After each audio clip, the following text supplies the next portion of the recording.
ان سب نے مجھے حج ادا کرنے کے لیے اجازت دی اور میرے لیے بہت ساری دعائیں کی۔ فون سے فارغ ہونے کے بعد واش روم گیا، وضو کیا اور وضو کرنے کے بعد حرم پاک بیت اللہ پاک میں داخل ہو گیا۔ حرم پاک میں داخل ہونے کی دعا مانگی اور اعتکاف کی نیت کی۔ جاتے ہی شکرانے کے نفل ادا کیے اور تحیت المسجد کے نفل ادا کیے۔ اتنے میں نماز تہجد کا وقت ہوا، نماز تہجد ادا کی اور اس کے بعد نماز فجر حرم پاک میں ہی الحمدللہ امام بیت اللہ کی قیادت میں پڑھی۔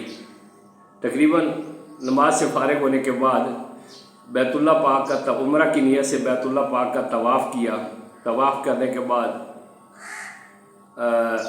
مقام ابراہیم اور مقام حتیم پر اللہ تعالیٰ نے موقع دیا۔ ہزاروں لاکھوں کی تعداد میں لوگ تھے، بہت زیادہ رش تھا، پھر بھی مالک نے کرم کیا اور ہمیں جگہ مل گئی۔ وہاں پہ نوافل ادا کیے، پھر زمزم پاک پہ آ کر زیارت کی اور زمزم پیا اور وہاں سے اپنے لیے اور اپنے سارے بہن بھائی اور گھر والوں اور دوستوں عزیزوں کے لیے بہت ساری دعائیں مانگ اللہ تعالیٰ سے خیر و برکت کی بھیک مانگی۔ تقریباً 10:30 بجے تک حرم پاک میں رہا۔ اس کے بعد حرم پاک سے باہر آیا تو میرے گھر سے، میرے علاقے سے کچھ لوگ حج ادا کرنے کے لیے مکہ مکرمہ میں موجود تھے، جن میں چودھری محمد اکرم بھٹی صاحب، والد قاسم علی بھٹی صاحب، چودھری سلطان احمد گجر صاحب اور ماہر ظہور احمد فراج صاحب، جو میرے قریبی گھر کے نزدیک کے رہائشی تھے، حج ادا کرنے کے لیے وہاں مکہ مکرمہ موجود تھے۔ اکرم صاحب کو فون کیا تو انہوں نے مجھے حرم پاک میں باب فہد والے صاحب پہ ایک جگہ بتائی کہ وہاں پہ رکیں، میں آ رہا ہوں، کیونکہ نزدیک تھے۔ کچھ دیر بعد اکرم صاحب بھی آ گئے، بہت خوشی ہوئی، ان کے ساتھ ان کے مکان پہ گیا جو حج والوں کی طرف سے انہیں الاٹ ہوا تھا حج بلڈنگ میں۔ سب لوگوں سے ملے، بہت زیادہ خوش ہوئے، گھر کی اور سارے علاقے کی خیر خرید پڑی، سب ایک دوسرے کو مبارکباد دی۔ کچھ دیر بعد اکرم صاحب نے بھائی لیاقت علی صاحب کو فون کر دیا۔ حاجی لیاقت علی صاحب مکہ مکرمہ میں سیٹل تھے اپنی فیملی کے ساتھ اور یہیں پہ اپنا بزنس کر رہے تھے۔ حاجی لیاقت علی صاحب نے کہا کہ میں تقریباً دوپہر کے وقت آپ لوگوں کے پاس آؤں گا۔ اس طرح تقریباً 1 بجے قریب حاجی لیاقت علی صاحب ہم سب کے لیے کھانا لے کے آ گئے، سب نے مل کر اکٹھے کھانا کھایا، بہت خوشی ہوئی، بہت ایک دوسرے کو مبارکباد دی۔ الحمدللہ سب کے ساتھ وقت بہت اچھا گزرا۔ اس طرح تقریباً 4 ساڑھے 4 بجے تک میں ان کے پاس رہا، پھر وہاں سے حرم پاک کے لیے آ گیا۔ بیت اللہ پاک میں نماز عصر، نماز مغرب ادا کی۔ نماز مغرب کے بعد طواف قدوم کی نیت سے بیت اللہ پاک کا طواف کیا اور پھر صفا مروہ کی سعی کی۔ اس طرح نماز عشاء ادا ہوئی اور حرم پاک میں رہ کے اللہ تعالیٰ کے کرم، اللہ تعالیٰ کے حضور بہت ساری التجائیں اور دعائیں اپنے لیے، اپنے عزیز و اقارب کے لیے، گھر والوں کے لیے، سب کے لیے بہت ساری دعائیں مانگی۔ اپنے خاندان کے جو لوگ اس دنیا میں نہیں تھے، اللہ تعالیٰ کے حکم سے وفات پا گئے تھے، ان کی مغفرت کے لیے بہت ساری دعائیں کی۔ رات حرم پاک میں گزری اور کافی رات میں تلاوت کلام پاک اور ذکر الہی میں مصروف رہے۔ رات حرم پاک میں بیت اللہ پاک میں ہی سو گیا۔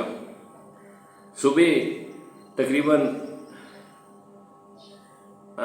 کوئی 4 بجے کے قریب اٹھا، پھر وضو کیا اور بیت اللہ پاک میں چلا گیا۔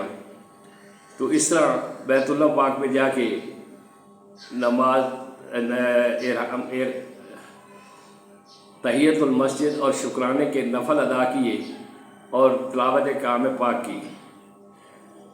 پھر چونکہ حج قران ادا کرنا تھا، اس لیے عمرہ دوبارہ کیا، تو بیت اللہ پاک کا طواف کیا اور پھر صفا و مروہ کی سعی کی۔ الحمدللہ اللہ تعالیٰ کے حضور دعا مانگی کہ یا اللہ، حاجی حنیف صاحب بھی میرے ساتھ تھے، آ رہے تھے، کیونکہ لاکھوں کروڑوں لوگ تھے، بہت زیادہ رش تھا، بھی ان سے ملاقات ہو جائے۔ حرم پاک میں بیٹھے ہی تھے تو جناب حاجی محمد حنیف صاحب سے ملاقات ہو گئی۔